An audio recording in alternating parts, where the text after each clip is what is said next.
If you're doing a lightning talk in this first session after lunch, you could come down the front. I'm a very kind timekeeper. Safe to come down the front.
Good afternoon and welcome back.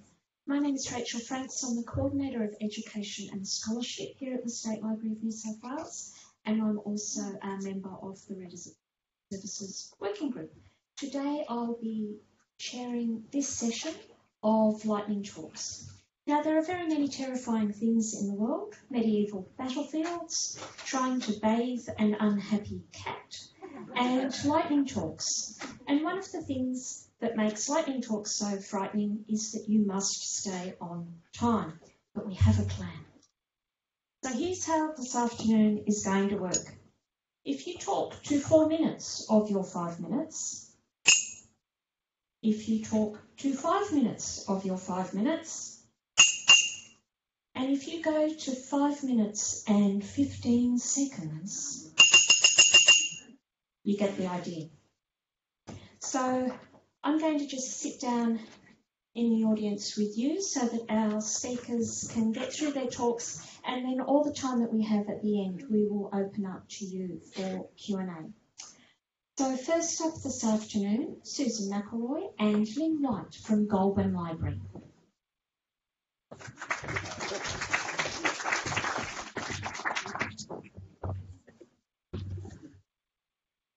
Hey, good afternoon everyone. So as Rachel said, we're from the Goulburn Mulwaree Library. It's about a couple of hours south of Sydney. My name is Susan and I'm the Adult Programs and Outreach Officer at our library. And I'm Lynn White and I'm one of the staff member involved with Readers Advisory Training. Okay, so we wanted to talk about our Library Lovers Day activity. So as part of Library Lovers Day last year, we wanted to do a Readers Advisory program that tied in with the Library Lover theme. We decided to do a book matchmaker service, so similar to how dating services work, where you talk about what you're looking for in a person who you want a romantic relationship with. We wanted people to talk about what they looked for in the books that they like to read. So not just genres and authors, but also the sorts of things that they enjoy. So like an action-packed plot or something really character-driven, meaningful relationships between characters, or something that draws on real historical events as the background to the story. We wanted to use the activity to highlight some of the Readers Advisory tools that we have available, such as Who Else Writes Like and Novelist. Many of our members don't know about these tools, so we wanted to encourage them to see how they work and how they can use them to find new books to read. We also wanted to make sure we were only suggesting titles held at our library, considering that the RA tools often suggest books that we don't actually hold. So we used our OPAC both to check that we held the suggested books and to again show the visitors how the OPAC worked and how to locate the items found on the OPAC within the library. So this is how we set up the space for the program. So we had a table on the main library floor and 2 staff were there running the sessions. So each of us had a chair, one on one side of the table and one on the other. So we could sit on one side and the participant could sit on the other side. We also had computers there. You can see the laptops, which we could use to demonstrate our RA tools and the OPAC, and also to put together their book dating profile. The sessions were advertised in various places as drop-in sessions on Library Lovers Day. We didn't have any set times, but each book dating session took about 20 minutes. So we did have a couple of people waiting while we were running the sessions, but the wait wasn't too long for them. We put together a book dating profile template, Susan did, that we filled in for every visitor. We asked them about the sorts of appeal characteristics they look for in a book, as well as what their favourite books and authors were. We then used that information in our Reader's Advisory online tools, as well as with our own Reader's Advisory knowledge, to look up titles in the OPAC and suggest them for inclusion in the book dating matches list.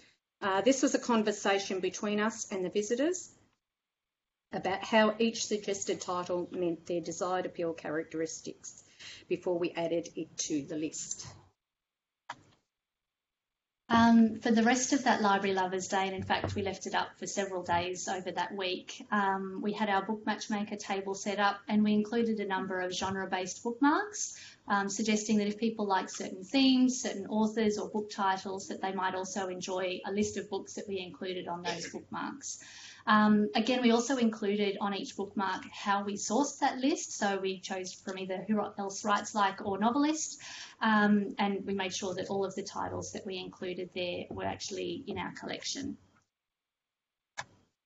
We also thought we'd mention just a couple of other things that our library's been doing recently in the Reader's Advisory space. So we've recently started running an Adult Summer Reading Challenge, which runs from December to January, to encourage adults to get back into reading while they're on holidays over the Christmas break. We have a suggested reading list and prizes that can be won and that sort of thing for submitting reviews. With our last Adult Summer Reading Challenge, we did a Heroes versus Villains book character tournament. So each week people voted in the tournament and characters were knocked out until we had a final round with 2 characters facing off. The Reader's Advisory side of this activity were that we talked about the good and bad points of those characters in an amusing and fun way, and then suggested the books that people could read where those characters appeared.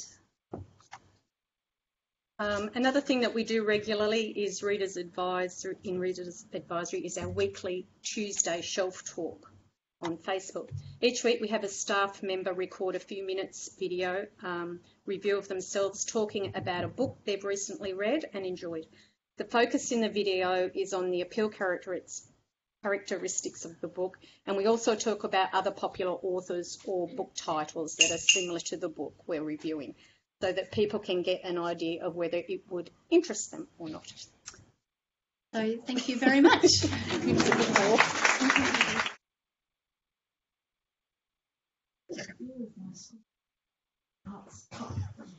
So next up this afternoon, we're hearing about Bookends literacy and the Red Wrapped Reads from Gunnedah Library. So this is actually a double presentation.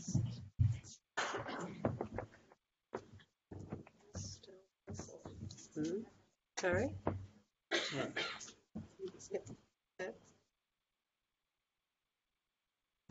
Beautiful, magic. Thank you. Yvonne and myself are from the Gunnedah Library, and we've put up a little map here to show where Gunnedah is. Most people don't know where we are. We're about 45 minutes from Tamworth, the country music capital, which most people would probably be aware of. And I'm going to talk about a program that we run at the library called Bookends Literacy Assist, which we shortened to Bookends. And then Yvonne's going to talk about a thing that we done at the library that we called Red Wrapped Reads. It's just a picture of the front of our library.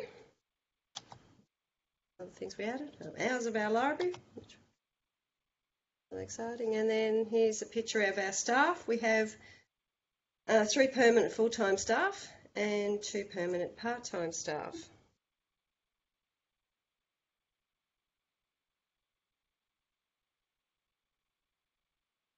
It's coming eventually. Yeah. Here's a copy of the flyer that we advertise at the library. That's just to advertise our Bookends literacy. And then this little flyer is the one that we put out that helps to promote it, because if I read it, it'll explain what it is. In May 2008, the Gundarshire Library launched Bookends Literacy Assist, an after-school literacy program which seniors are borrowed by children for one-on-one reading assistance. The program runs every Tuesday and Thursday afternoons, 3 o'clock till 5, and Friday afternoons, 3 to 4. Children can borrow a senior for a 20-minute block, and during this period, they will select a number of books from the shelf to read to the senior. They automatically become a member of the 1,000 Books After School program, and any books will become part of their tally sheet, and they will be eligible for the Milestone Awards. Seniors can be borrowed on a weekly basis or for a one-off special event assistance. Seniors volunteer sheets. Oh, sorry, that's the next one. The thing that we found with the program that was quite hard for us to get started at the start was our sheets to keep record of the juniors and the seniors and to match them up together, and yeah, it was all quite a mess to start with, but this is a sheet we've come up where we need a list of seniors or people that are available to come in and read with their name, contact numbers. They need to have a volunteer form filled out for the council, a working with children's check, and have an induction with council, and then put which days they're available to do reading with the children. And this is our daily sheet that we have. We list the child's name, the senior's name, and then they can put comments on it, and then the senior's availability for the following week.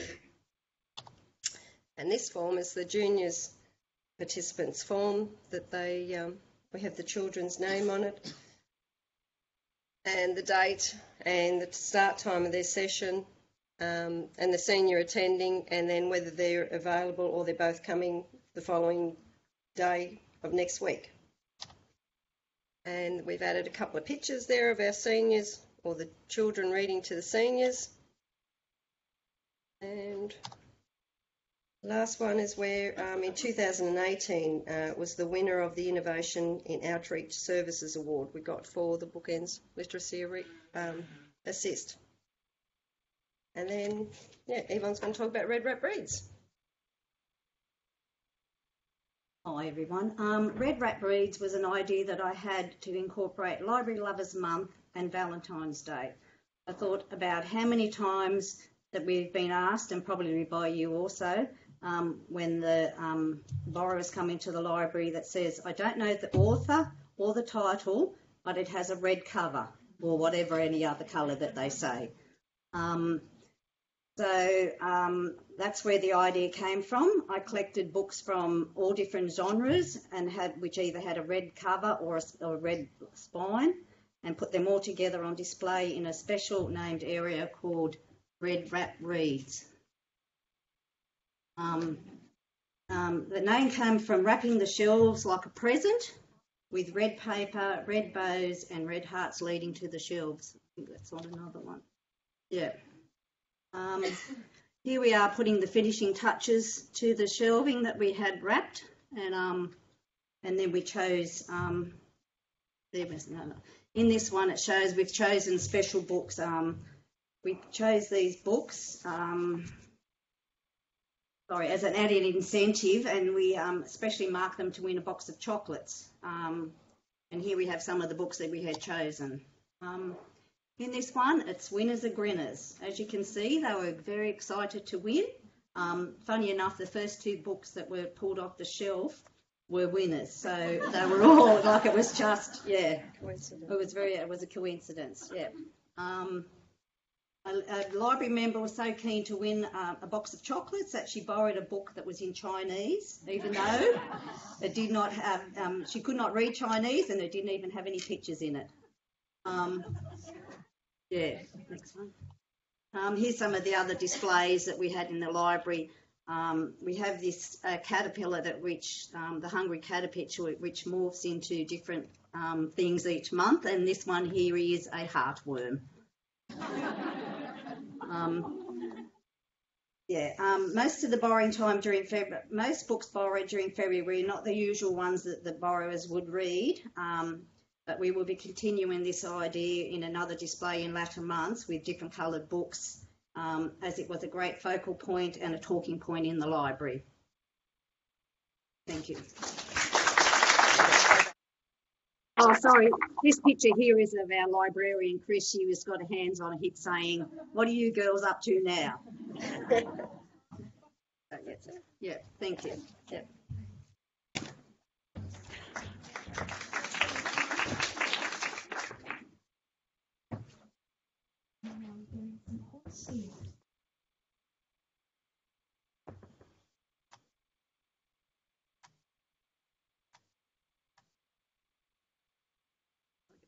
Just keep clicking. Good afternoon, everyone. My name is Jodie and I'm from Hornsby Library. And today I'm talking to you about promoting book club kits. So Hornsby Library has 170 book club kits consisting of 10 copies of each title and a reading guide. These kits are used by our in-house book club groups and are also available for hire by community groups. We currently have 12 in-house groups using the kits, but only about 8 community groups borrowing them. And this is something that we wanted to change. So the challenge for the book club team was to explore ways in which we could promote this part of our collection to the community. Some ways, such as higher cost, were out of our control. However, the way we organise and present information about the kits for browsing was something we felt could be improved and would have an impact. So this is an image of the document that we were using on our website and using with groups for browsing and making selections. And whilst it was a useful document for our team, it wasn't very inspiring for patrons and it was in need of updating. The challenge for us was to create a user-friendly resource that is attractive and makes browsing simple and inviting. It also needed to be easy to produce and modify by staff. So an idea was put forth by our Community Liaison and Programs Coordinator, Melanie Much, that would create a digital brochure that you could look through like a book online. And this is what we ended up with. So this is just a screenshot of the brochure as you see it on our website. It's an online guide for browsing the book club collection. Titles are organised alphabetically and colour-coded for fiction and non-fiction. If you're using a touch screen, you can turn the pages like a book. We also included a simple printable document on the website as we felt this was still a practical and useful tool. And by the way, our book club team is affectionately known as the Book Chooks, hence the picture. So creating the brochure was a collaborative effort between Melanie and the book club team. The free online design program Canva was used to create templates and also a style guide for our book chooks to follow. Canva was very simple to use and enabled us to add new features to the brochure and to create something that was visually appealing. Icons for identifying information such as literary prize winners and Australian authors were added, and sections for new arrivals and general book club details were included. The process was straightforward. As I mentioned, Canva was used to create the pages for the brochure. And Issue, which is also free, was used to publish the digital brochure. It was then embedded onto the library website so that it can be accessed and easily used by members of the public. We launched the brochure on Library Lovers Day this year, chatting and giving demos using our interactive table and iPad over a cup of tea. It's early days, but feedback so far has been encouraging. There have been positive comments by staff and by our current book club members, as well as some great constructive feedback that will help us to fine-tune the brochure. We've even had a new community group start the sign-up process to hire these wonderful kits. That's the start. This is an ongoing project for the Book Chooks with scope for extension and improvement, but we feel we have created an information resource that not only helps promote our book club service, it assists our current groups with making selections and suggestions, but it's also a great reader's advisory tool for use by library staff and patrons. So if you're interested in learning more, you can contact the Book Chooks by email, and you can go to our website and check it out for yourself. And there's the webpage there. Thank you.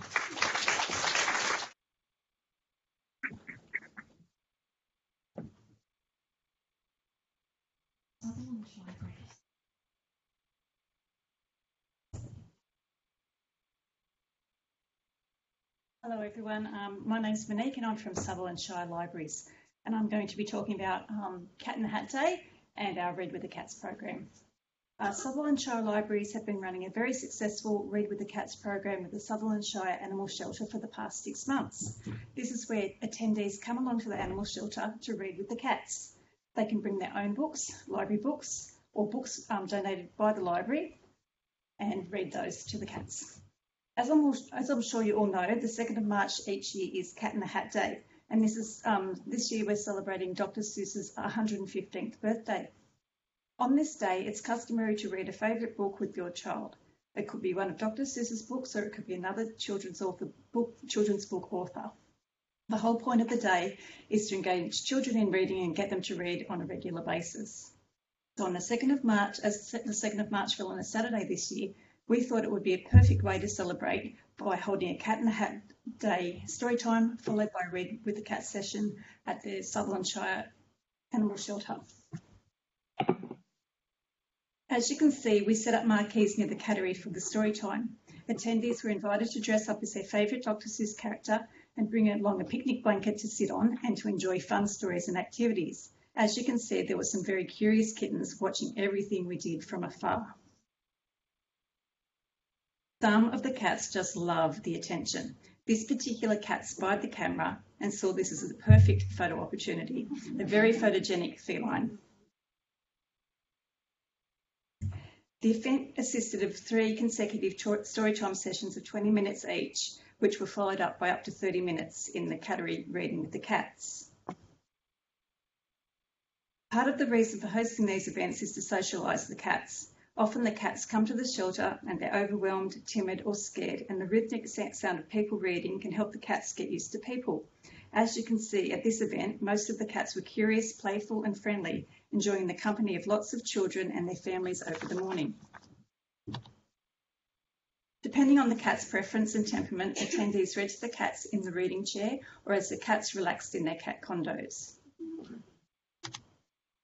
As much as the cats enjoyed the attention of being read to, sometimes they just had to go. Our contingency plan was to offer the option to read to Library Cat, who first appeared in the Facebook promotion for the library a few years ago and is happy to be read to for hours.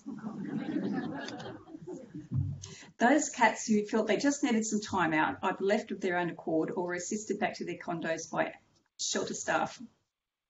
Did you know that cats have 32 muscles in each ear, whereas humans only have 6? This might explain why cats have such excellent hearing. It's 5 times better than humans. Because of this, and because they're excellent listeners, they were able to continue participating by watching and listening to stories from the comfort of their closed condos. Any cats who were unwell stayed in their condos or were kept in a separate quiet space. The Saturday after this event, there were a record number of 11 adoptions of cats in one weekend. There were 140 cats at the cattery last weekend. This was the 4th time we've hosted a Read with the Cats event with the animal shelter. It's booked out consistently for each event with 3 sessions of 30 people per session, along with an additional 10 or so at the drop-in session at 12 o'clock. Last weekend, we had 106 people come through the cattery. as I said, so we held it again on Saturday the 16th of March. We're planning 4 more events for 2019, including 2 events in the school holidays, and I'd just like to finish with our latest promotional video for this event.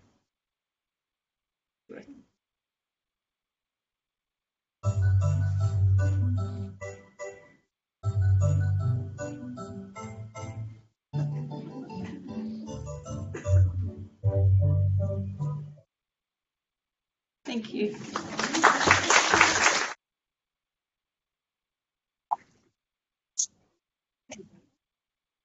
And now hearing from Newcastle.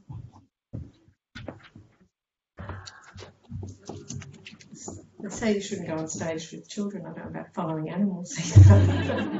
My name's Pat. I'm from Newcastle Library. I'm the coordinator of 5 branches of the library, and also I'm in charge of reading culture for Newcastle. We're going. There. Okay. I want to talk to you today about our One City, One Book program, which we have been running for 3 years over the summer. This image here, as you may have guessed, is the image that we use for our Summer of Crime. We use this image across a number of different media, on badges, on our website, on all our promotions for the Summer of Crime, and on stickers on the book, which we chose for our Summer of Crime.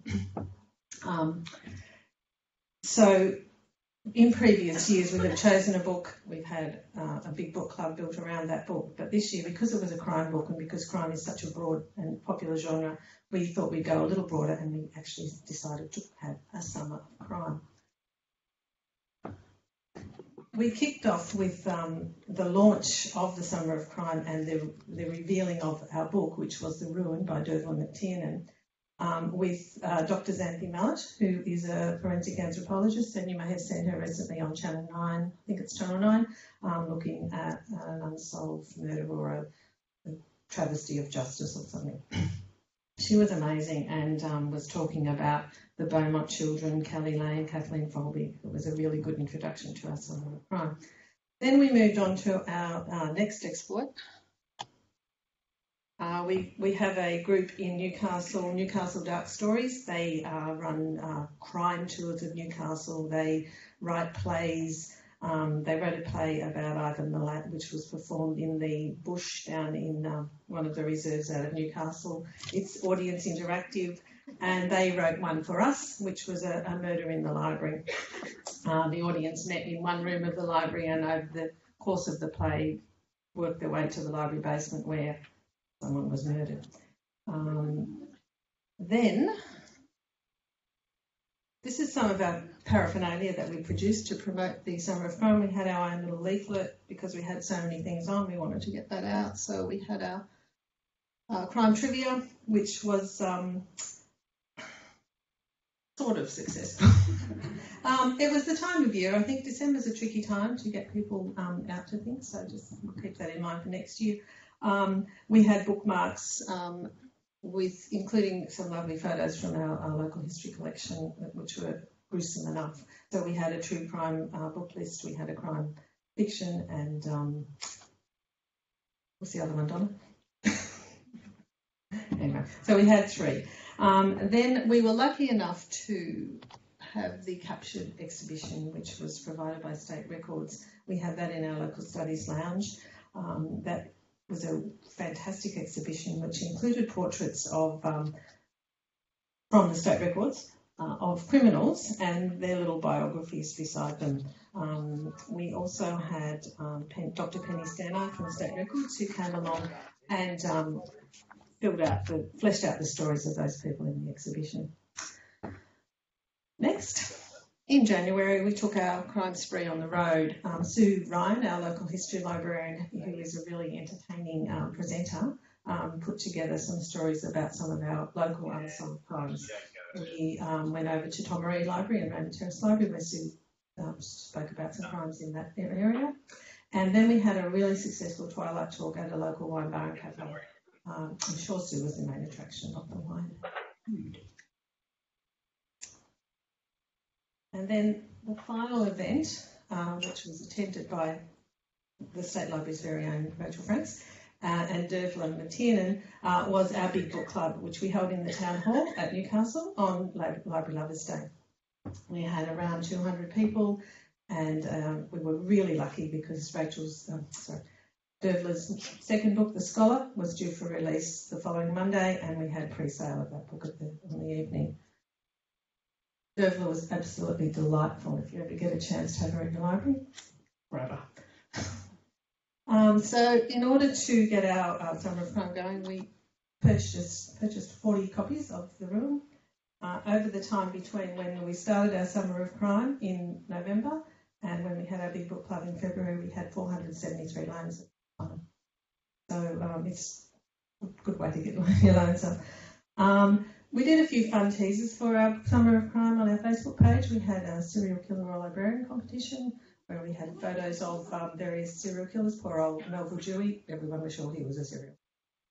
And then we had around Newcastle, Name That Crime Scene, where we took photos around Newcastle and asked our public to guess. They are in fact my shoes, but not my legs attached to them. So our big challenge now, because it was so successful, is to find a book for next club. So I'm happy to receive any ideas you might have for what we can use for our next summer. Thanks.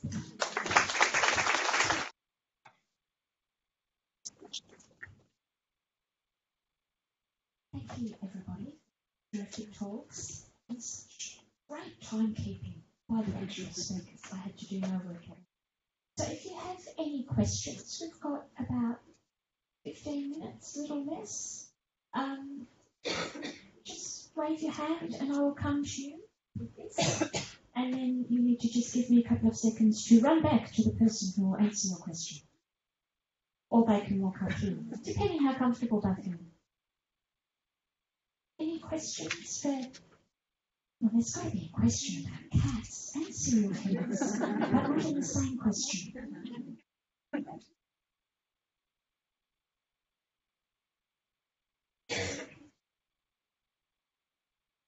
I will ask one about the cats. How difficult was it? I mean, I realise it's within your own council, so it's your council's animal shelter. How easy were they to work with? And I suppose how much work did you have to put in another program? Did the cats add an exponential level of difficulty?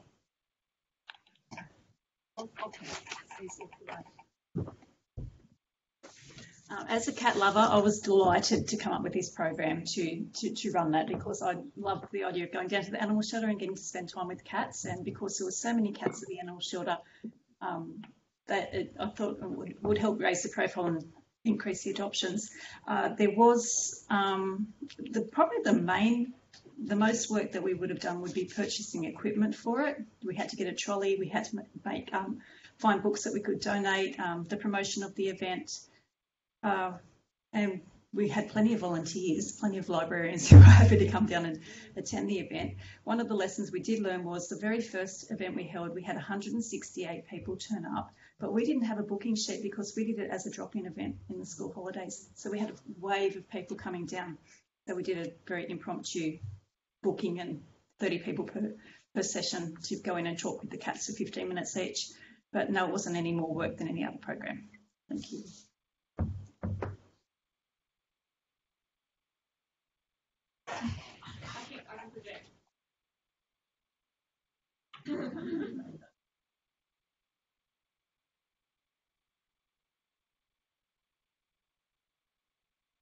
Just a question about the seniors program. How did you go with getting enough seniors, and were people willingly volunteering, or really rally up some people? Actually, we thought when we started the program, we thought we'd get lots of seniors and not so many children to come and do the reading. But it's turned around the other way around, where we're getting lots of children coming and the seniors, because a lot of them at home have all got so many things. They all seem busier now they've retired than what they were before. So I have names down, but then they've usually got something on, And so, yes, I'm trying to expand the list on seniors with contacts, even if I say to the people, if you can't come every like every Tuesday afternoon or every Thursday afternoon if you're happy to go on the list, so I can just ring you on impromptu to say, you know, are you available for this afternoon because I'm short, which I find I have to do. And then the other problem is sometimes with the children, I'm trying to impress upon them that if they're not able to come for that afternoon, they need to ring me earlier so I can ring the senior to say, not wasting their time coming down to read when I don't have children there. But yeah, it's slowly, yeah, we're getting it ironed out, but it's just taken a while with the forms and the bookings to match it up. Yeah, it was quite confusing there for a few weeks, but we're sorting it out.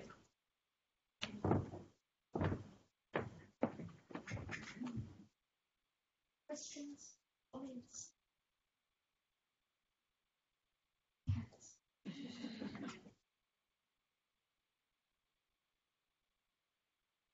So for the Newcastle Library, how they select the one book, it's a big challenge. Yeah.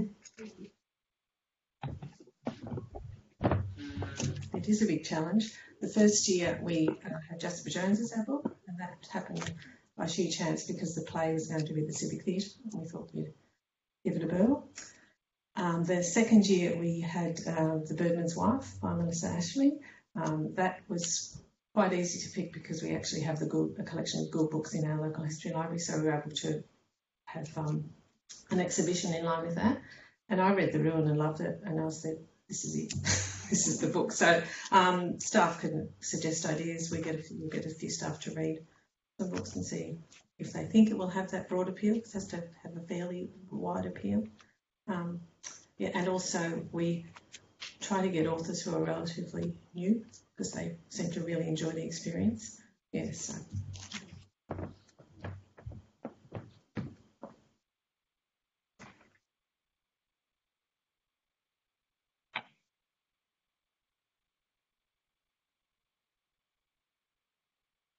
If there are no questions, somebody from this afternoon who would like to talk now. If you'd like to volunteer to come on early, which is extra terrifying because I know they're a bit. But we have a question. Oh.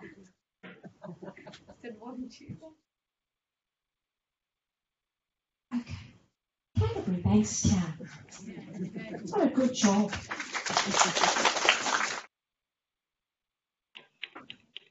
I just need to find your slides. Hi everyone, I'm Shazia from Canterbury Bankstown Library.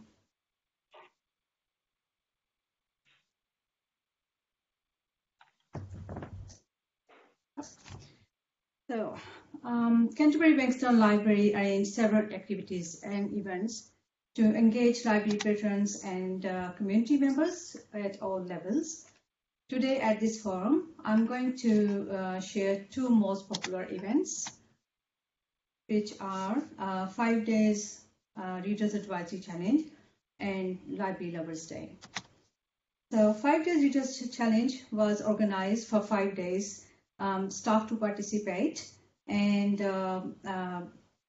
what they have to do actually, just find a book or suggest a book they like and print the cover and suggest another person or nominate another person to do the same thing. So 5 days they have to do the same thing, and the rules were very easy. They don't have to put any reviews, any explanations, just to print the cover.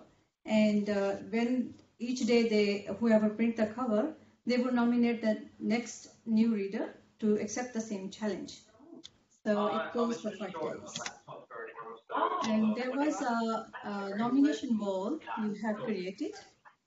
Excuse me, someone who is online has not muted their microphone. Could you please mute your microphones, please? It's quite loud. Thank you. So we created a nomination wall in the staff work area, and all staff member, whoever volunteered to accept the challenge, they added their book cover on the wall, and when they put the cover on the wall outside in the public area, they have to come to the nomination wall and nominate another colleague. So there was name provided, so they put on the cover on the wall. So Printed book covers were displayed in the shared wall in the library, so patron can see them. And the heading was Librarian's Choice. There I want to show you a little video attached to that. Won't take long.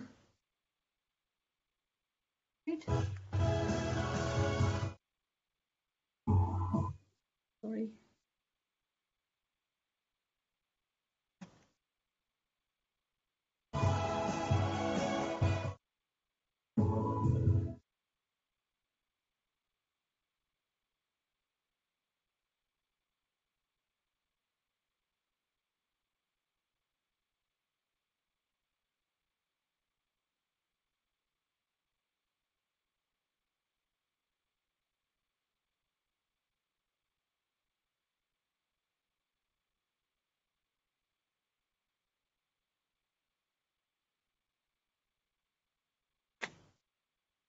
So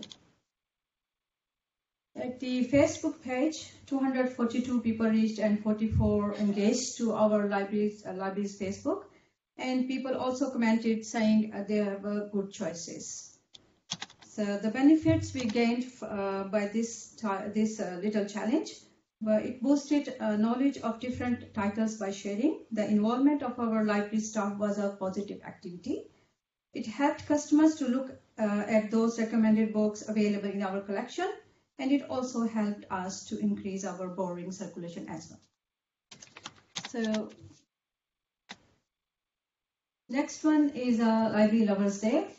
With the consultation, of course, from the ALIA website, our libraries participated in the event, Library Lovers Day for the 2019.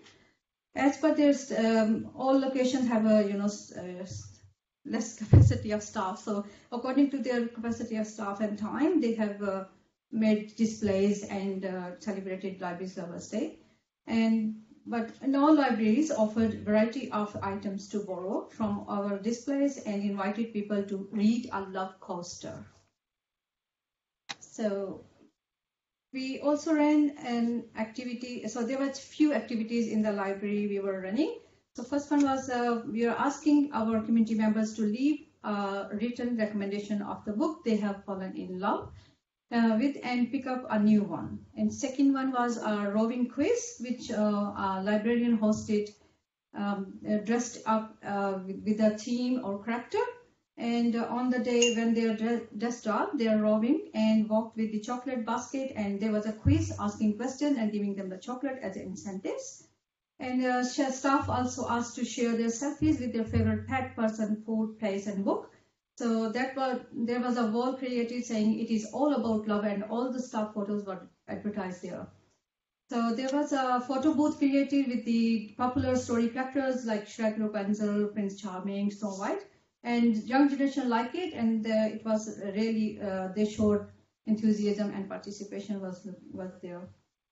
So Library Lovers Day was the three top posts of our Facebook posts, and there are some photos, and there's a quick clip. Do I have time?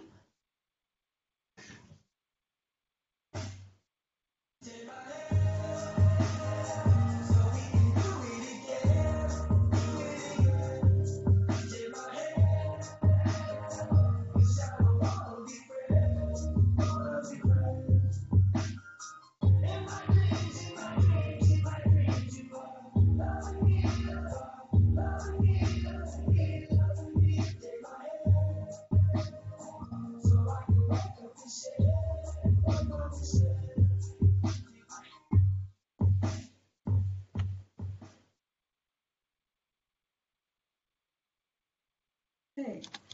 So all our events were very good, and participation of the staff was delightfully.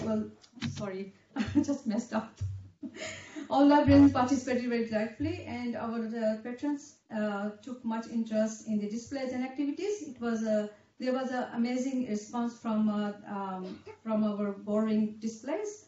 And feedback response from community was very encouraging. They liked all Canterbury Bankstone Library's Facebook posts and photos all over events. They verbally exchanged thoughts with the staff members and appreciated through emails as well. All events helped to enhance our library membership drive, engagement, and created general interest of community members. It also lifted the circulation figure, and all that demonstrated that it was a success. Thank you.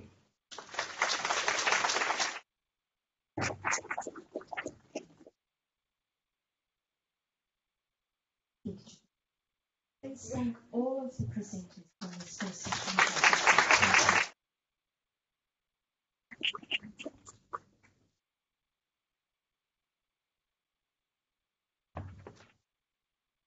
So now we are very lucky to have some of the staff from Kinokuniya to talk to us about trends in science fiction. We have Helene and Alex, and there appears to be 3 people, and I only have 2 names. Sophie. And Sophie. Welcome. Thank you very much.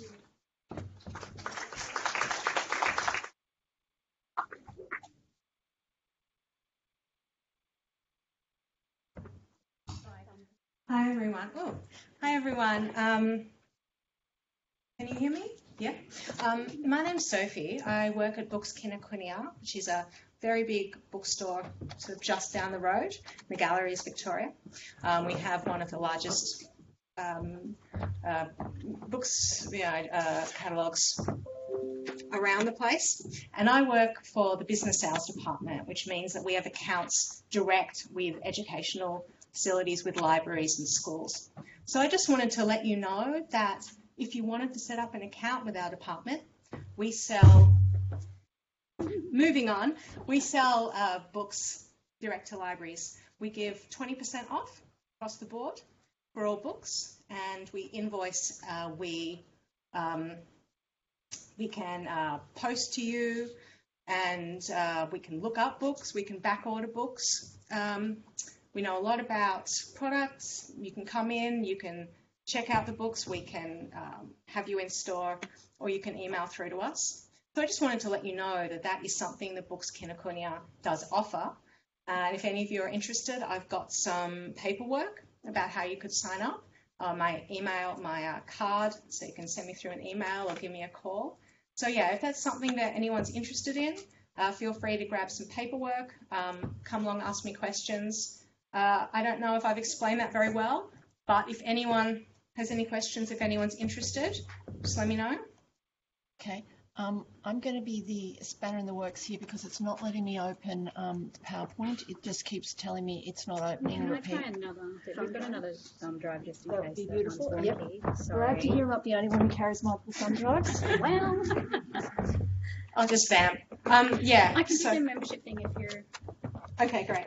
So thank you very much for listening. I'll leave the paperwork here, and feel free to come up and have a chat. Thanks. So the other thing before we get onto the actual books is that Kinokuniya does have a Kinokuniya card, like a loyalty program, where we offer 10% off full price books. We do occasional 20% off sales, and we have specific titles each month that are 20% off. We would like to offer you guys free membership for a year if you'd like to take it. I have forms in my hand. So if you come into the store with a completed application before the 3rd of April, we'll process that for you on the spot and give you a membership card. Or if you're not a Sydney local, you can hand your forms back to us before we leave today, and we'll organise a card and call you and post it out to you. You can use it online. And this is for your personal shopping, obviously. And if we do post it out to you, there is a small postage fee, but otherwise that's waiving the $15 fee for today. So if you'd like that, I'll just ask Sophie if she can drop some of it into the aisles.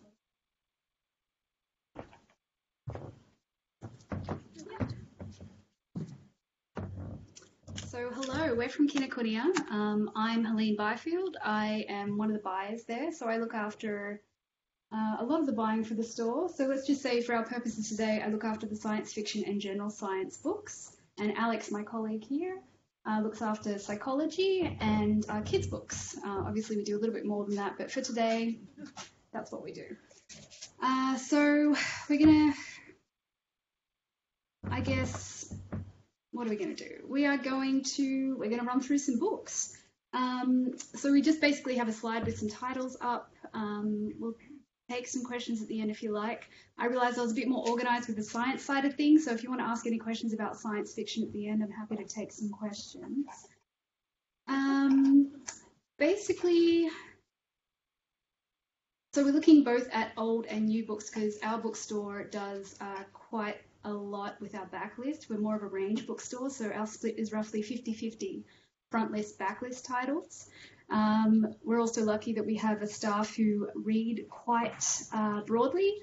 So we have a lot of kids who are interested in science fiction, fantasy, and science to a degree. So what happens is the books today will be new and old books, but generally they're bestsellers or books we see as core titles.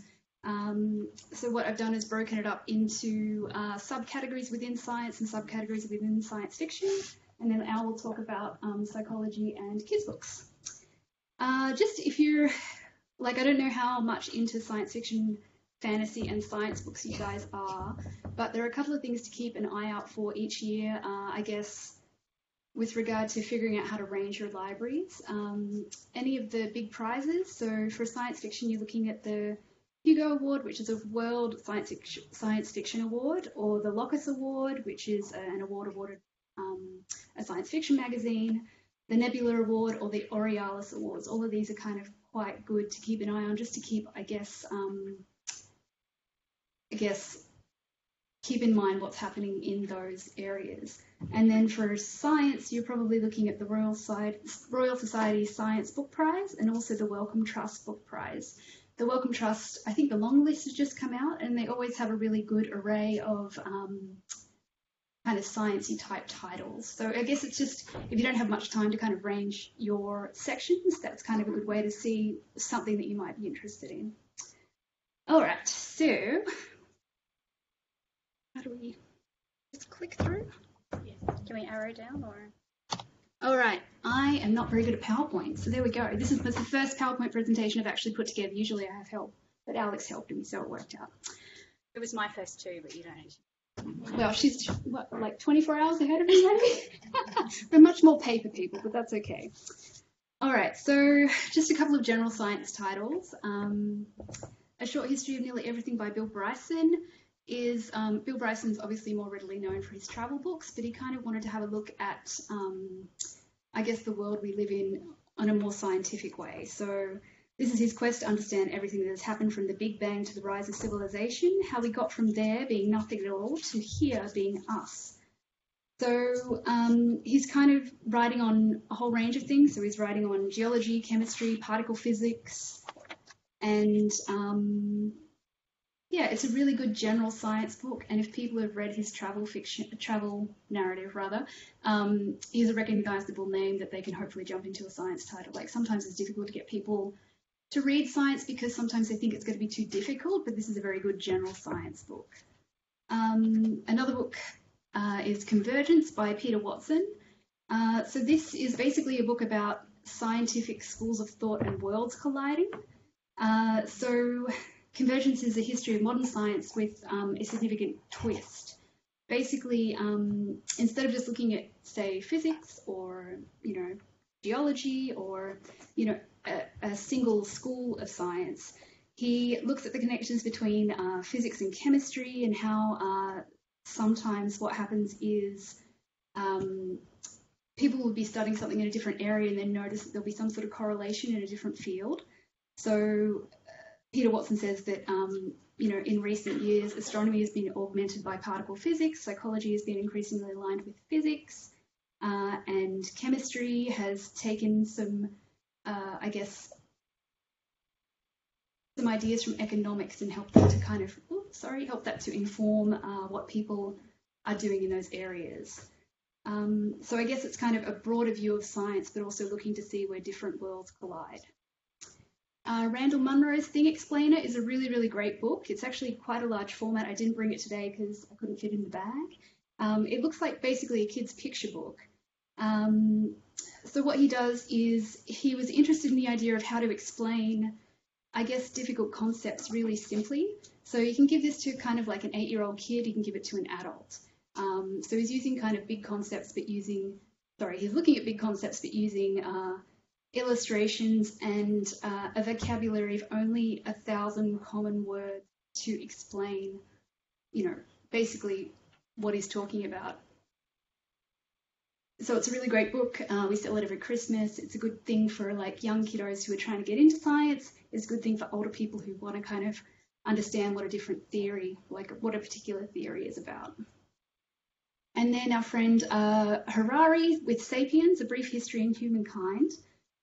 So this guy is basically looking at a history, I guess, of the world. So he starts with the idea that the Earth is 4.5 billion years old. It's kind of a big concept to kind of wrap your head around. But he's also looking at how it is that the human race has basically dominated the Earth, within that period of time, I guess we're now, and what that means and what our responsibility is. He's got another 2 books, one called Homo Deus and 21 Lessons for the 21st Century. So it's kind of like a trilogy of sorts, looking at, I guess, humans and science and our world history. He's a very, very good guy, though. All right. Okay. Some nature books. So you guys probably know The Hidden Life of Trees by Peter Wohlleben. He is he's a German guy. He looks after a forest. His idea is that, people always thought that plants and trees are, I guess because of their silence, they think that they don't actually communicate, but he's discovered that, through his work in his forest, that the forest is actually a social network. So he looks at tree families are like human families because tree plants live together with their children, they communicate them, they support them as they grow, they share nutrients. And so he's looking at the way, I guess, the trees interact, but also his feelings about the woods and forests and, how life and death is reflected in the forest. It's also available in an illustrated edition. Good book. The Australian Bird Guide, it's one of our better selling bird guides. It's been out for a couple of years now. It's from the CSIRO. It seems like whenever there's a new bird book comes out, I think that, we've probably hit the limit of what's going to be published, but we always sell more and more bird books every year. So this one's very, very comprehensive though. It's from the CSIRO. They have apparently set a new standard in field guides. That's what their promotional material says, but it's sold really well, and we've had a lot of success with it. And Transformations is a natural history book about 2 of colonial Sydney's women natural history painters. So the Scott sisters, Harriet and Helena Scott, basically it's about how they were obviously interested in natural history and kind of the dramas that they had trying to get involved in, I guess, the scientific world back then, because obviously they were women and they weren't seen as, really knowing what they were doing. But so this has come out of the Australian Museum, and it shows all of the illustrations, but also talks about the history of the boxes they collected with their, with the specimens they've collected, their notebooks, and yeah, there we go. Became 2 of the 19th century most prominent natural history painters. Okay. All right. Physics. Stephen Hawking tends to be our best-selling physicist. Obviously, he's kind of a celebrity scientist as well. Brief Answers to the Big Questions came out just before Christmas last year. It was published posthumously. He basically, it was his, I guess, kind of wrap up of, sorry, I keep hitting that.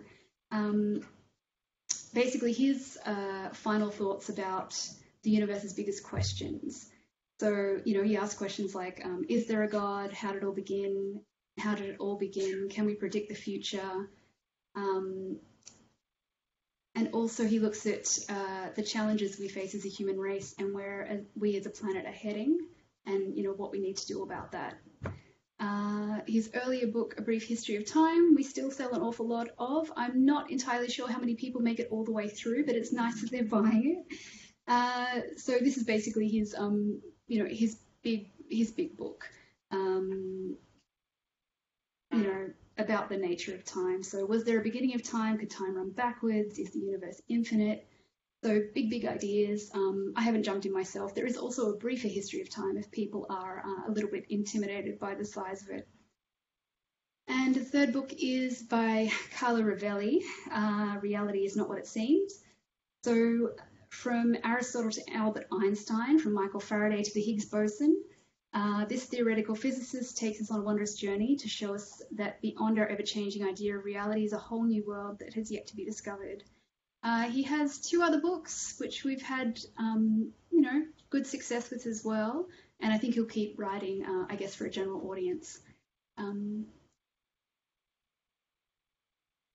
Okay, so what we're seeing in science at the moment as well, there's, we'll talk about the Simon Winchester book first. So it's called Exactly, How Precision Engineers Created the Modern World. So he looks back at the pioneering engineers who developed precision machinery. So he goes back to the industrial age in Britain, then moves on to the advent of mass car production in America, and he goes right up to cutting edge developments of today. So he's looking to see, I guess, how precision is the key to everything. So it changed the way, I guess, science looked at the world and how things were produced. And the other area that we're seeing an interest in, or rather a spike in technology at the moment, is anything to do with AI, so artificial intelligence. There's a whole lot of concern, I guess, generally with the idea that robots will one day take everybody's jobs and what we're going to do about that. So these are 2 slightly different books. Mark Tregmark is, I guess, a general introduction into the world of AI. So he's an MIT professor, and he is looking at AI and the human condition, so how AI will transform war, crime, justice, jobs, and society, and also the idea of what it means to be human. So he also asks the question at the end, what sort of future do we want? So it's, I guess, about thinking, trying to think about what it will mean if, a lot of the work is taken over by robots, and if that will be a good thing, and then what we can do about it. And then Toby Walsh is also writing on AI. So 2062 in the title refers to the year by which we will have built machines that will be as intelligent as us. I mean, this is obviously a theory. We'll see how it goes. But basically, this is what the current leaders in AI and robotics research predict. So again, what will the future look like? When will the quest to build intelligent machines, what will happen when it's successful, and how will life change? Okay. Cool. Books on medicine, just in general, they seem to be publishing more and more books on, individual, I guess, organs. So last year, Sandeep Jauhar's Heart came out, a history. So Jauhar he's a doctor. So he's, I guess, taking a step back and having a look at the idea of the heart and our medical knowledge of the heart from ancient Greece to modern times, but also looking in to see what ideas about the heart we have in religion and spirituality and art and poetry. So he's looking at the idea of the heart in the world, but also he looks, as a physician, he looks at what kind of challenges are faced by health professionals when dealing with the heart because of the increase in heart failure and kind of cardiac, heart failure is being on the rise throughout the developed world. And Julia Enders, this book has been out for a couple of years now, but it's been extremely popular. So she takes us on a fascinating tour of our insides. Her message is simple. If we treat our gut well, it will treat us well in return. And then it goes on to talk about how we do that. So her book is about kind of how gut health actually affects mental health, affects, just more than, your digestive system, if that makes sense. And then the last one is The Emperor of All Maladies. And this is also written by a doctor. It looks at cancer with a cellular biologist's precision, a historian's perspective, and a biographer's passion. So it's a lucid chronicle of a disease that humans have lived with and perished from for more than 5,000 years. Okay, another area that we're doing well in science are doctor biographies. So When Breath Becomes Air has been out for a number of years now. The fellow who wrote this, Paul Kalanithi, he died a couple of years ago. The book wasn't actually finished before he died, but I think, they had notes to go from when they finished it off. He was what was he? So he was 36 and he was about to finish his training as a neurosurgeon, and he was diagnosed with inoperable lung cancer. At the same time, like earlier in his education, he was planning on being a writer, like a novelist. He wanted to pursue a career as a fiction writer, but went into medicine because, why not? So his writing is actually quite beautiful, but he's kind of ruminating on, I guess, how you face that, that ultimate end.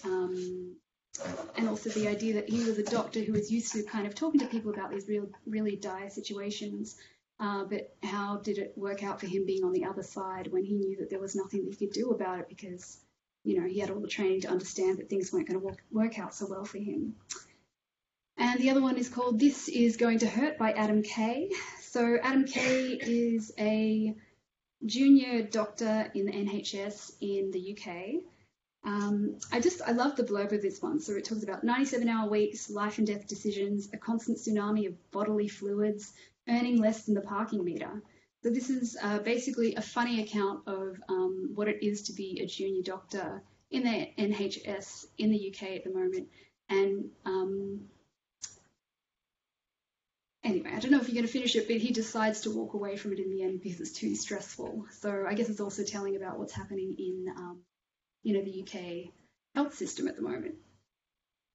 All right, so we'll go with maths. Woo's Wonderful World of Maths. Eddie Woo is a high school maths teacher. This is his, I guess this came out last year. He had an Australian story done on him. He's a really, really great guy. He's basically his way of communicating maths in an easy way so people can understand it easily. So he looks at card tricks, conspiracy theories, teacups, killer butterflies, music, lightning, and much more to show that the world of maths is fantastic and spellbinding. The Story of Mathematics in 24 Equations. So this is about 24 great equations that have shaped history, science, and society. And Dana Mackenzie talks about why these equations have something timeless to say about the universe. So the most simple equation is 1 + 1 = 2, and then it goes into the Black-Scholes formula, which I don't know about, Hamilton's quaternion equations, again, I don't know about. I'm not really a maths person, but yeah, this has been quite popular with our popular maths crowd. Yeah, it's a specific area. Have one. We do actually, yeah. We actually have a popular maths crowd. Well, again, when I'm doing the reorders for the section sometimes, I'm like, I do not know what those words mean strung together, but someone's bought it, so we'll get another one in, it'll be fine. Anyway, Alex's Adventures in Wonderland by Alex Bellos, again, is kind of a popular maths title. He is basically, again, like Eddie Woo's book, it's a little bit older. It's probably maybe 10 years older or longer. He's, again, using kind of anecdotes and interesting ways to communicate bigger ideas of maths. And Adam Spencer's Top 100, this is just the new book in the Adam Spencer series. He has one for every Christmas. Every Christmas we sell out. Super popular, really nice guy. Again, just kind of the book for the maths geek in your life. Now, I particularly like cookbooks, so I'm sorry I put in a slide on cookbooks. So this is The Science of Food. The Food Lab by J. Kenzie Lopez Alt. This guy is a guy who, like, it's a highly illustrated book. It will show you I think he does not an experiment, but he shows you what happens if you boil eggs for 30 seconds, a minute 30 seconds, and basically it's showed on a colour plate so you can see what the difference is, obviously with the timing of cooking. But where are we? So he'll explain why some things work well, some things don't work very well. Basically looking at, also why something has failed in the kitchen. So maybe your oven was too hot, or anyway, he's basically looking at the science behind cooking of food and trying to explain to you how you can be, I guess, a better general cook by understanding the fact that cooking is actually a science. The Science of Cooking, again, another book on how cooking is a science. It offers just some fairly basic fundamental techniques. So if you've got someone who's fairly new to cooking, that would be a good book as well because it's fairly general. It's from DK. Then we have Lateral Cooking, which was one of my favourite books from last year. It's organised into 77 different starting point recipes. So the idea is if you have a starting point for a type of ingredient, you'll be able to cook across that ingredient. So she's got a chapter on bread where we look at flat breads, oatcakes, buckwheat pancakes, chapatis and tortillas. But knowing kind of how bread works, you're then able to make either soda bread or scones or cobbler. Basically, it's looking at ratios and looking at how you're actually preparing the food to, I guess, change it into something else. So it's a very interesting idea, I guess, for cooking across an ingredient. And then what Einstein told his cook is, I guess, more of a sciencey book in that Walk is kind of a scientist more than a food writer, but he's looking at basically debunking common kitchen misconceptions. All right, so that's science done. Al would now do psychology. Sorry, I forgot about that. Yeah, your turn. So the other area that does really well for us are brain books. We have so much interest in books about the brain. People want to know how and why they think the way they do. These two books are quite old, are consistently every year in our bestsellers. Like 500 copies each year is what we're doing of them, which is quite insane. Every year we think everyone who has walked through our doors must have bought that book. It's not possible that we can keep selling it the way we do, but we do. And again, these also, So the Brain That Changes Itself, Brain Rules, you will have seen them, but really the popularity can, it's quite insane. And Change Your Thinking, which is slightly newer than the others. Again, about brain manipulation. This one is not self-help, but it's about what you can do to change the way you do think. So the others talk about neuroplasticity, how you can go from an injury to actually regaining the use of pathways that they thought you couldn't, that kind of thing, or else using new pathways. And this one is, again, slightly more practical.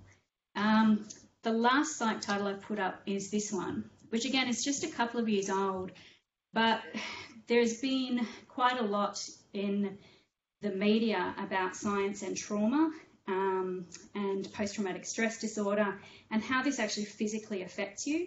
So this book looks at that, those physical effects as well as the mental effects of trauma, but it also explores those innovative treatments to reactivating areas of the brain that have been affected by trauma. So again, looking at that brain's neuroplasticity. Super interesting, and our people love them, really love them.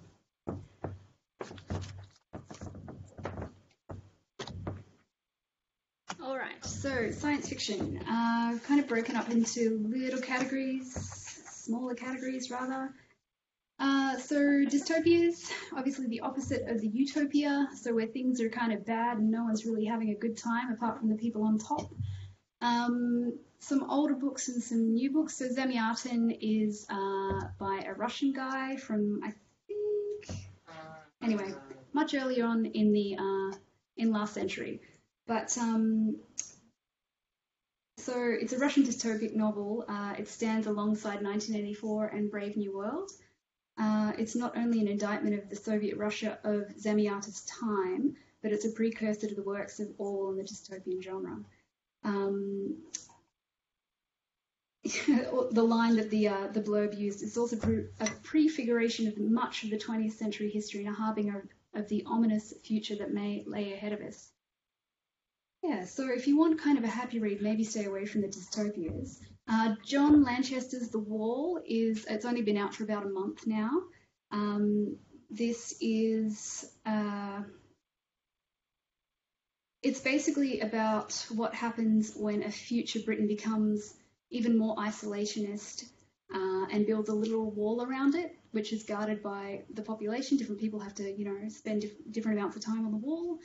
And it's apparently a bestseller in the UK at the moment. I think it's very interesting that, they're trying to leave the EU. So with the whole Brexit business that's going on in the UK, this is, I think, Lanchester's comment on that, the idea that, Britain's basically walling itself off from the rest of the world and what that will mean. Which is something that sci-fi does really well. It's really very political. Yeah. So it's kind of, I guess, science fiction reflects, human fears and worries about what could happen in the future. So, anyway. The Handmaid's Tale, obviously, has been out for a little while now, written in the 80s. Atwood was in town recently. I got to hear her speak. She was fantastic. She doesn't actually class it as a science fiction novel. She likes to use the term speculative fiction. Basically, her idea is that nothing that happens in the book hasn't already happened in human history as of the 80s. So I don't know if she's pushing back against the sci-fi title because she's not comfortable with it, but she's also written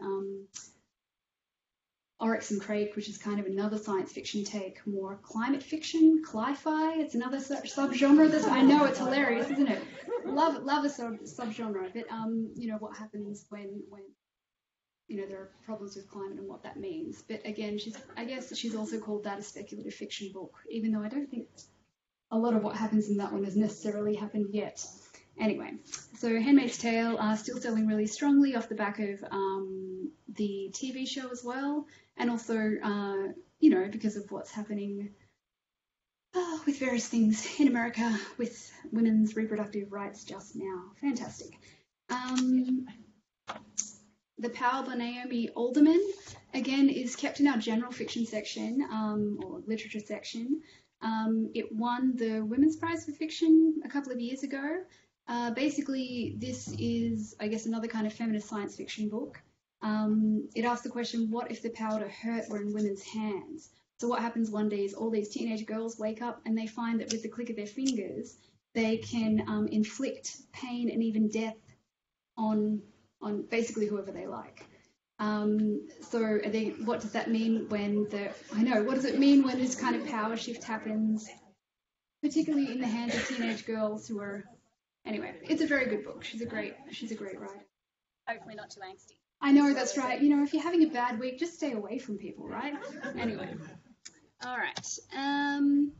Virtual reality. So Ready Player One is one of our best-selling science fiction titles. Film was made of it a couple of years ago. It wasn't a particularly good film, but the book is still really, really great. I'm sorry.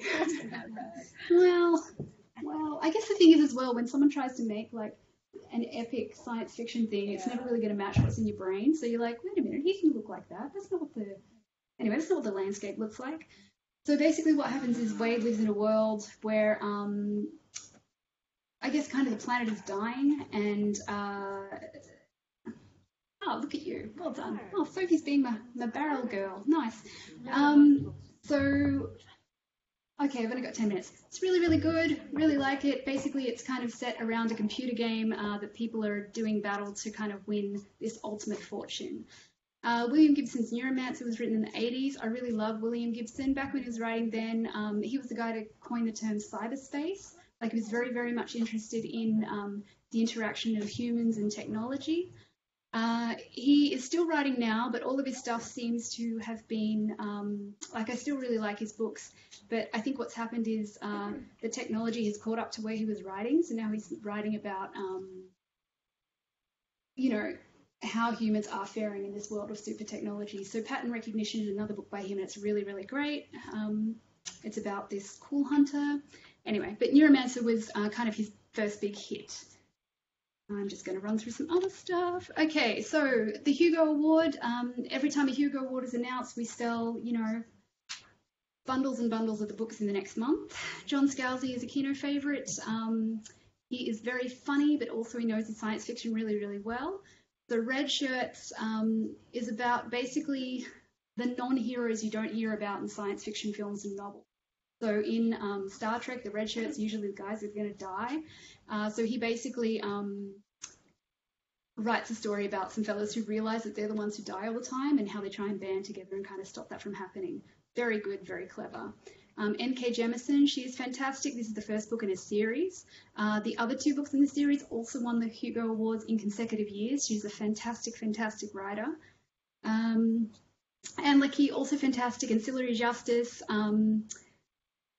it won the Hugo, the Nebula, and the Arthur C. Clarke Award when it came out in 1 year, so that's kind of crazy. That's the first in her trilogy as well. And Xinjin Liu is a Chinese science fiction writer. So he's the first guy from China to kind of break the Western science fiction, break into Western science fiction, I guess. He's initially you think it's about a group of scientists who have found this strange community playing this strange computer game, but then it turns out,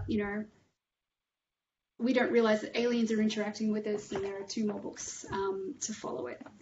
Really very interesting. Okay. Got some samples if you just wanted to have a look. Sophie's just going to pass them down through if you just want to see what the deal is. And there's some other books that mightn't be in the show, but take note of them if you think they look interesting, because I think they look interesting. I just wandered through the shelves before we came up. So what we do really well with this science fiction series, this is particularly good we find for teenage boys who don't necessarily really like reading anymore. But if their folks want to get them something, the Halo books are really, really successful. They're getting better and better writers to write them. Not that I've actually got anyone up there that I recognise outside of the science fiction series, but N.K. Jemisin wrote, what did she write for? It comes from, anyway.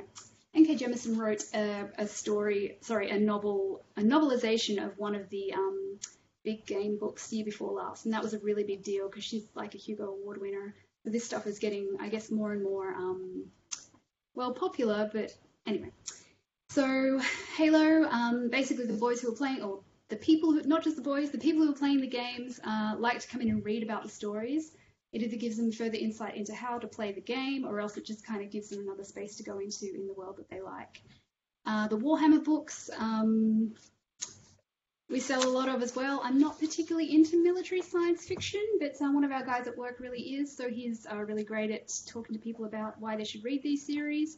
Again, I guess it's just, for want of a better word, it's another brand that people jump on, so they like the role-playing games, they can read the stories to then inform how their role-playing works. World of Warcraft we do extremely well with as well, and the Horus Heresy is part of the Black Library, so again, another kind of role-playing thing. There we go. Okay, I was going to talk about YA. So I'll just breeze through. You will have seen these. They're absolutely fantastic. And in terms of trends, this may seem like a strange one, but I have noticed there is a lot of YA sci-fi coming out that is written by 2 people. I'm not sure why they need someone else to bounce their ideas off, but it's working a treat. If you've read Amy and Jay, you will know that they are amazing. Illuminae in particular is a space opera told in spaceship transmissions, court-martial listings, briefing notes, interpersonal messages, surveillance footage, memorandums, ship's blueprints. There is basically not a passage of regular prose in it. So it's fantastic. Scott Westerfeld described it as an exuberant mix of space opera, romance, zombies, hackers, and political thrills told with eccentric aplomb. And I do have a copy, Sophie. Do you mind? Sure. Just so you can see the inside, it's quite fantastic that they have managed to put in a really quirky, very cohesive and really twisty story using all of those methods. Their new one due in May is Aurora Rising. Again, sci-fi. Funny. They're really quite humorous in what they do. They're very funny. The other 2, the Raging Ones is actually a favourite of one of the girls at work. She's concerned that it is being overlooked. So if you haven't got it in your libraries, maybe have a go because she really enjoyed it. It's a world in which everybody knows the day they will die, but somehow 3 teens managed to invade that. So to flee the planet to survive their death day, they have to get a spot on a new mission to outer space against thousands of people far smarter who live longer, and they never fear death the way that these 3 kids do. So good luck to them. The next one, Once in Future. Again, a new one that is a girl who lives in space. Her spaceship crashes on old Earth and she pulls a magic sword from an ancient willow. Hello, King Arthur in sci-fi. This female king must battle for her right to be herself, take down totalitarian governments and unite the world. How hard could that be?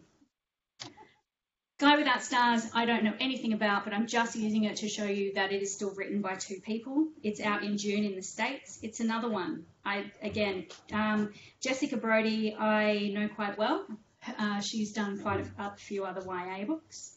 And lastly, the solo, Maria V. Snyder, Navigating the Stars. She's done a few other sci-fis as well. What we do notice in all of these is that there's the sci-fi tropes, but you've still got your teen ideas of romance, family. There might be a thrill. There's something they have to evade. There's some crisis they have to overcome.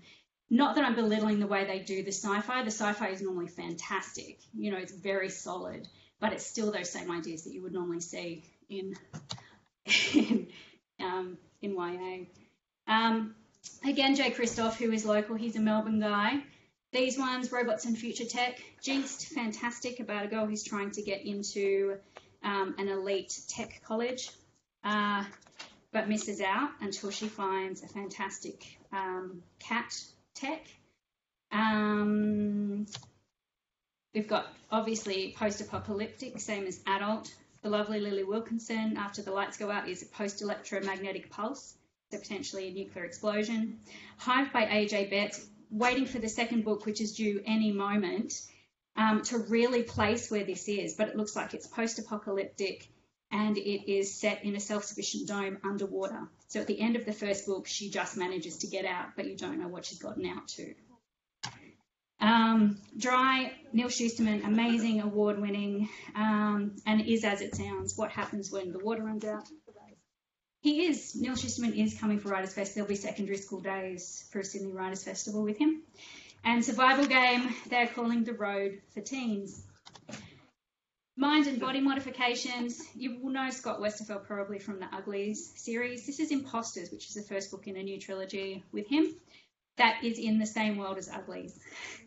And the program is now up to book 6. So this is one in a world where suicide is an epidemic. And the way they treat it is by altering the mind so that you no longer feel the depression. The only problem with that is you no longer have any memories. Alien Invasions, gotta love an alien invasion. Landscape with Invisible Hands. It's N.T. Anderson, whose writing is very literary, so sometimes it's a little bit harder for the kids to get into, but this is really quirky. The Verve, alien creatures land on Earth. They crave anything that's deemed classic Earth culture, doo-wop music, still life paintings of fruit, true love. Recording 1950s style dates for the Verve to watch is what these 2 kids do. But when they start to hate each other, it's very hard to make nice. And Grasshopper Jungle. Yeah. It's very hard to explain. What do you say about that? An army of horny, hungry, 6-foot-tall praying mantises that only want to do 2 things has arrived on planet Earth. Again, it's a star favourite, and if you've got reluctant boy readers, hilarious but also edgy, and, you know, teen concepts for sure. Just the other thing I've put in there is junior and middle grade. It's quite hard to find a lot of sci-fi for those younger age groups, I think, because it is mostly quite dark. Truth About Martians, a little bit more E.T. than dark. Wild Robot, gorgeous. Robot, it crashes from a ship, crashes into an island full of animals, has to learn animal language in order to survive, basically. And then they come after him because he has changed too much. He adapts his own AI. And Pearl Dragon, this is the last thing I'll read to you, but The starred Kirkus review for this book says, Lee has created an adrenaline-filled space opera with mythological creatures living alongside humans. It is refreshing to see both Korean elements and a non-binary character seamlessly integrated into the storyline. A high-octane science fiction thriller painted with a Korean brush and a brilliant example of how different cultures can have unique but accessible cosmology and universal appeal. So I'll leave you there. I mean, obviously coming to film and science, I did have a bunch of science things. The only thing really I would say about that, though, is pictorial kids science. The really big stuff. We're selling so many of the books from publishers like, obviously you know those, Infographics, large, big picture press, doing amazing things. And all large format, beautifully pictorial, snippets of information. Flying Eye, doing these gorgeous Professor Astrocat books. He visits, there are 6 different topics, I think, for these ones now. And the spread's very basic, but picky. You know, if you want to dip into one area, you can in any of those. More wide-eyed, they do really great stuff. And the School of Numbers, the school series, fantastic. So if you haven't got those, have a look out for those. There's a School of Music and the School of Art. They'll do in, how many lessons is it? It's like 40 lessons. Each one will teach you something different. There'll be a page on prime numbers and how to understand those, what subtraction is, negative numbers. Really great. Much like one of the books that Helene was talking about, Randall Munro, Thing Explainer. So the pictorial's working in kids very, very well as well. Thank you very much. Sorry everyone, I got nervous before. I forgot to say, what I just handed out are our account setup forms. Feel free to scan them in, send them back to me, fax them back to me. There's no account setup payment, there's no dues at all. So I see some of my librarians in the audience. Hello. Yeah, so just, that's what I've given you. Please feel free to send them back. I'd like to keep a copy of the slides though, because I think it will be helpful for people to look more slowly. Absolutely. Yeah, sure. And also, Sophie's email address is going to be on the form she's handed out, so you can email her and we can send you through a list in an Excel spreadsheet. And ours is at the beginning of the slide as well. Oh, there you go. So email us if you need stuff. Don't worry if the email bounces because our inboxes are very, very small. Anyway, I guess do you guys have any questions? Sorry, I feel like I just kind of ran through that, but anyway. It's fine if you don't. I'm happy to talk to you afterwards if you like. Do you have a break now, or are you going through? Just a 5-minute stretch, yeah. Okay. Well, just the other thing is I do have some pictorial kids non. If you wanted to have a look at that while you work. Okay. Thank you. Thank you. Yes, we do have 5 minutes now to stand and stretch. So if you want to come and look at the actual books that they brought down and take advantage of that very kind offer, then you can do that now.